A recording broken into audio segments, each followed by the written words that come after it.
Hello friends, welcome back to my YouTube channel. CSS card project के series में आज हमारा चौथा एपिसोड है। आज हम सिंपल कैलेंडर व्यूअर कंपोनेंट बनाने वाले हैं। इसमें कुछ होवर इफेक्ट होगा। सबसे पहले हम लोग अपने इस प्रोजेक्ट को ब्रेक डाउन कर लेते हैं। तो सबसे पहले हम एक बॉडी टैग को कुछ बैकग्राउंड कलर दे देंगे। फिर हमारा पेरेंट कंटेनर आएगा, इसका कुछ फिक्स विड्थ और हाइट रहेगा। फिर एक हम कंटेनर बनाएंगे जिसमें हम लोग का कैलेंडर का हेडर होगा। फिर एक कंटेनर बनाएंगे जिसमें हम लोग का कैलेंडर का वीक डेज होंगे। हम एक कंटेनर बनाएंगे जिसमें हमारे ये सारे डेट्स आएंगे। फिर एक कंटेनर होगा जिसमें हमारा ये फुटर सेक्शन आएगा। हम चाहें तो इन दोनों सेक्शंस को एक कैलेंडर के बॉडी टैग के अंदर हम लोग इसको रख सकते हैं। मैंने HTML शॉर्ट हैंड प्रॉपर्टी का यूज़ करके इस पूरे कोड को मैंने कोड कर लिया है। अगर आप चाहते हैं कि कैसे HTML शॉर्ट हैंड का यूज़ करते हैं तो प्लीज़ कमेंट सेक्शन में बताइए, मैं इस पर एक डेडिकेटेड वीडियो बना दूंगा। पहले ही समझते हैं कि मैंने क्या किया है। एक मेन कंटेनर बनाया है जो कैलेंडर कंटेनर नाम का मेन कंटेनर है, जो ये है। इस कैलेंडर कंटेनर को मैंने 3 पार्ट में डिवाइड किया है। एक कैलेंडर हेडर नाम का ड्यू होगा, एक कैलेंडर बॉडी नाम का ड्यू होगा, एक कैलेंडर फुटर नाम का ड्यू होगा।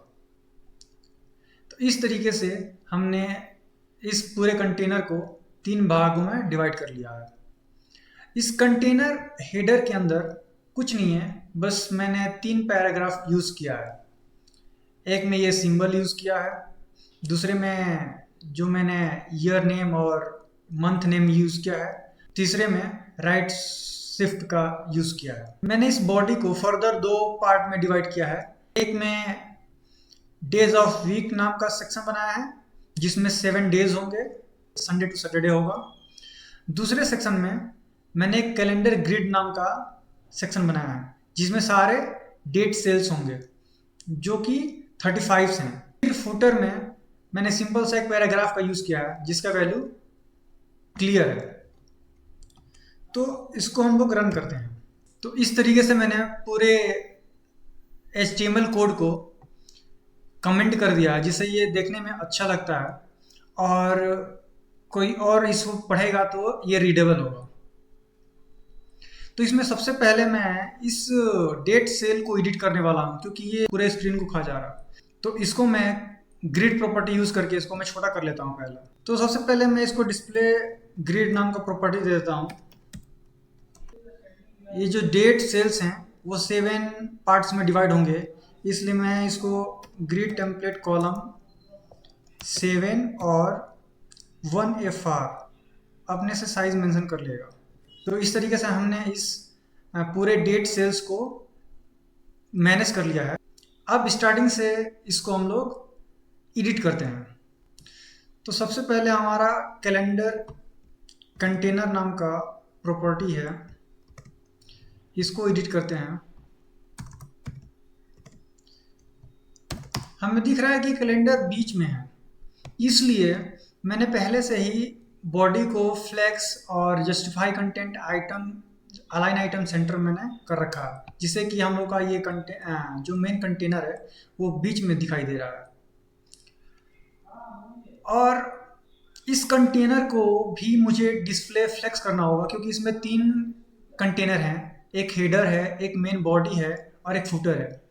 और उसको डिस्प्ले कॉलम करना होगा जिससे कि ये एक के नीचे एक आए।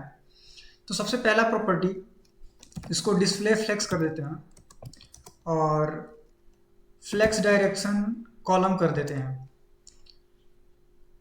और अब हम इसको कुछ विड्थ दे देते हैं। विड्थ लेट से 350 पिक्सल्स दे देते हैं। हाइट को रहने देते हैं, बाद में अगर हाइट की जरूरत पड़ेगी तो हम लोग इसमें हाइट यूज़ कर लेंगे। और हेडर, मेन बॉडी और फुटर, इन तीनों के बीच में मुझे एक गैप दिखाई दे रहा है। तो यहाँ पे हम लोग एक गैप का भी यूज कर लेंगे, 10 पिक्सल्स। बैकग्राउंड कलर वाइट है, कॉर्नर राउंडेड है, इसलिए बॉर्डर रेडियस देना होगा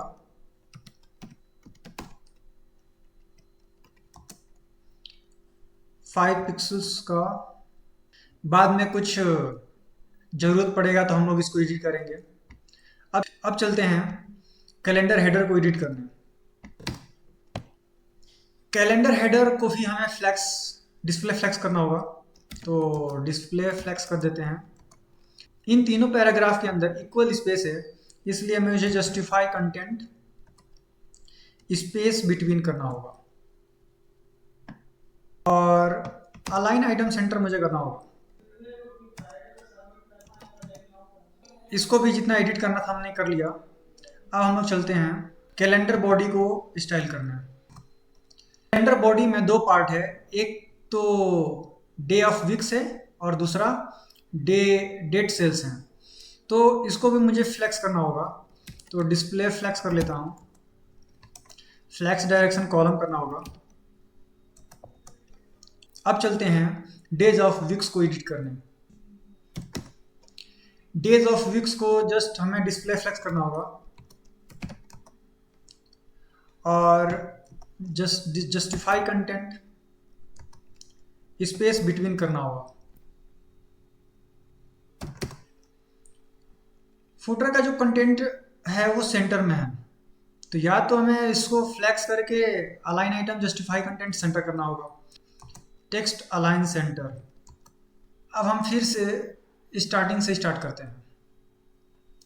तो मुझे दिख रहा है कि यहाँ पे कुछ पैडिंग दिया हुआ है, यहाँ पे दिया हुआ है, इस साइड में दिया हुआ है यहाँ तक, और राइट साइड में भी पैडिंग दिया हुआ है। सबसे पहले हम इस हेडर वाले कंटेनर को पकड़ते हैं। टॉप से 10 पिक्सल्स, राइट से 10 पिक्सल्स, बॉटम से मैं अभी 0 देता हूँ, लेफ्ट से 10 पिक्सल्स। और इसका जो कंटेंट मुझे दिख रहा है वो थोड़ा बोल्ड दिख रहा है। वेट को इंक्रीज करना होगा 8 से 700।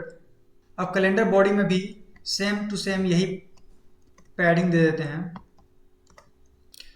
अब डेज ऑफ वीक्स को एडिट करते हैं। इसमें मुझे फॉन्ट का वेट थोड़ा हाई दिख रहा है, इसलिए मैं ऊपर वाले फॉन्ट वेट को ही मैं नीचे ही पेस्ट कर देता हूँ। तो अभी भी ये डेट जो है प्रॉपर डे के नीचे नहीं आ रहा है, इसलिए मुझे थोड़ा जो डेट सेल्स नाम का क्लास है इसको भी मुझे थोड़ा एडिट करना होगा। इसको मुझे डिस्प्ले फ्लेक्स दिखाना पड़ेगा, जस्टिफाई कंटेंट सेंटर करना होगा। मुझे यहाँ पे स्पेस बिटवीन की जगह पे स्पेस अराउंड करना पड़ेगा। मुझे टॉप और बॉटम में भी पैडिंग देना पड़ेगा, क्योंकि अभी ऐसा ये फैला फैला सा लग रहा था। अभी सारे कंटेंट के बीच में एक अच्छा सा इक्वल सा गैप मुझे दिख रहा है, और यहाँ पे पहले अगर ऐसा कर देते तो ऊपर नीचे कम पैडिंग था और लेफ्ट और राइट ज़्यादा पैडिंग था, इसलिए मुझे इस पैडिंग को हटाना पड़ेगा। यहाँ पर मुझे दिख रहा है कि होवर करने पे शायद ये कंटेंट जो हैं, डेट्स हैं, बैकग्राउंड कलर जो है वो ब्लू हो जा रहा है, और इन कंटेंट का कुछ बॉर्डर रेडियस भी होगा जिससे कि ये थोड़ा राउंड शेप का दिख रहा है। तो इसमें मुझे बॉर्डर रेडियस भी ऐड करना पड़ेगा।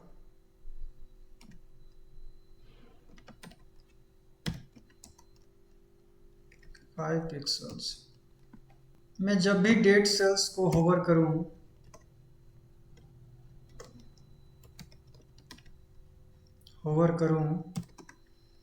तो बैकग्राउंड कलर ब्लू हो जाना चाहिए। मैं कुछ अपना ब्लू कलर रखूँगा। जैसे कि हमने देख लिया, ये मैं होवर करने पे ये ऐसा ब्लू कलर हो गया। देख रहा हूँ कि कलर जो फॉन्ट का कलर है वो वाइट हो जा रहा है, तो कलर वाइट कर दो तो कलर इसका वाइट कर दिया। मैं चाहता हूँ कि इन डेज पे भी जब हम लोग होवर करें तो इसका बैकग्राउंड कलर कुछ चेंज हो, तो हम लोग डेज को भी कुछ प्रॉपर्टी दे देते हैं।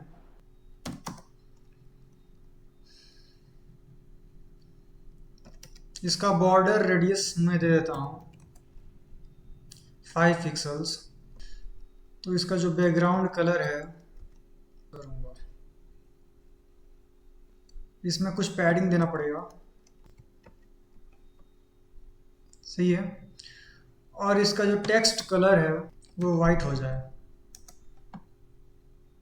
हो गया।